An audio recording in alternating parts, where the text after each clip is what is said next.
सुप्रभात बच्चों। बच्चों, आज मैं आपको आपके नवीन संकल्प की पुस्तक से पाठ 10 पढ़ाऊंगी। पाठ 10 जिसका शीर्षक है, पाठ 10 का शीर्षक क्या है? दो बालिश्त धुआं। दो बालिश्त धुआं।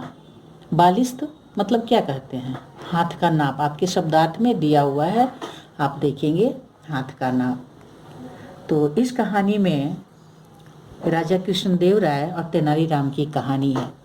आप सभी जानते हैं कि तेनालीराम राजा कृष्णदेव राय के दरबारी थे और वे अत्यंत बुद्धिमान थे। आपने उनकी बुद्धिमानी की अनेक कहानियों के बारे में सुना होगा, पढ़ा होगा। तो इस कहानी में भी तेनालीराम की एक बुद्धिमानी भरी कहानी इस कहानी में भी है। तो आइए देखते हैं कहानी क्या है। महाराज कृष्णदेव राय को तेनालीराम अत्यंत प्रिय थे। अत्यंत प्रिय, अत्यंत मतलब बहुत ज़्यादा। और वह प्रिय क्यों थे, सब आप सबको पता है, क्योंकि वह बहुत बुद्धिमान थे। महाराज की समस्याओं का हल चुटकियों में निकाल देते थे। महाराज उनकी बुद्धिमानी और चतुराई के कारण उनका बहुत सम्मान करते थे। व्यक्ति अपनी चतुराई के कारण, अपनी बुद्धिमानी के कारण ही समाज में सम्मान पाता है। मनुष्य ही वह प्राणी है जिसके पास इतनी बुद्धि है। बहुत से दरबारी मन ही मन तेनालीराम से जलते थे और उन्हें नीचा दिखाने के अवसर ढूंढते रहते थे। एक दिन दरबारियों ने अपने मन की बात महाराज के सामने रखी। उन्होंने कौन सी बात महाराज के सामने रखी? महाराज, तेनालीराम के सामने हमें अपना हुनर दिखाने का मौका ही नहीं मिलता। हर बार तेनालीराम बीच में आ जाता है। वे भी चाहते थे कि हम भी कुछ हुनर दिखाएं ताकि महाराज हमें भी सम्मान दे।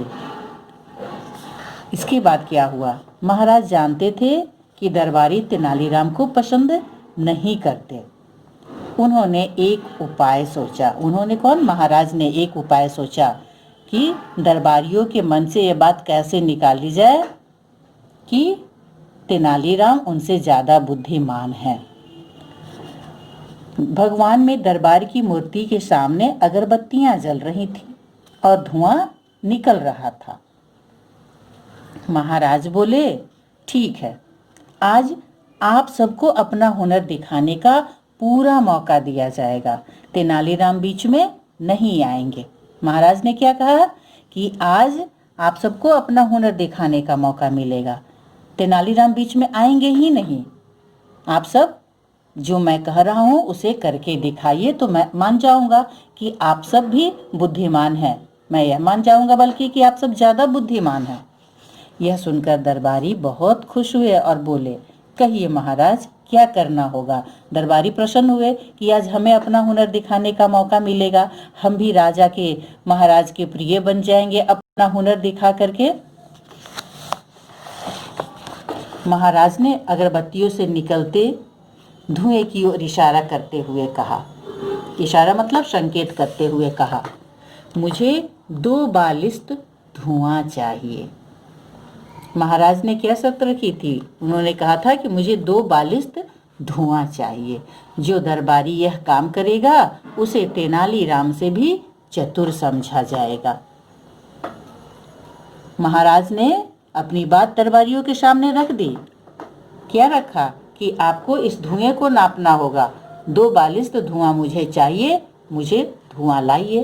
तब आपको समझा जाएगा कि तेनालीराम से आप ज़्यादा चतुर हैं। ठीक है? तो महाराज का यह प्रश्न सुनते ही सारे दरबारी सकपका गए।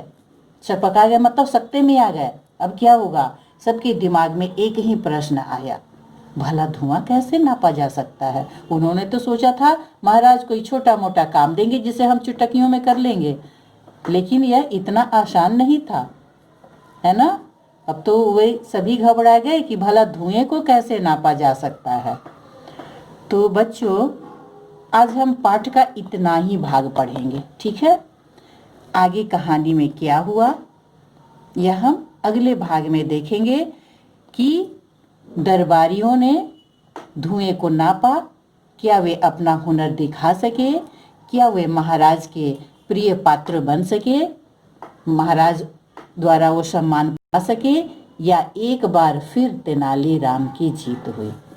तो अगर पूरा पाठ हम पढ़ेंगे एक बार में तो वीडियो लंबा हो जाएगा, अतः आज हम इतना ही पढ़ेंगे और आगे आप स्वयं पठन करिएगा, पठन करके देखिएगा और मैं शेष जो भी है वह अगली कक्षा में पढ़ाऊंगी।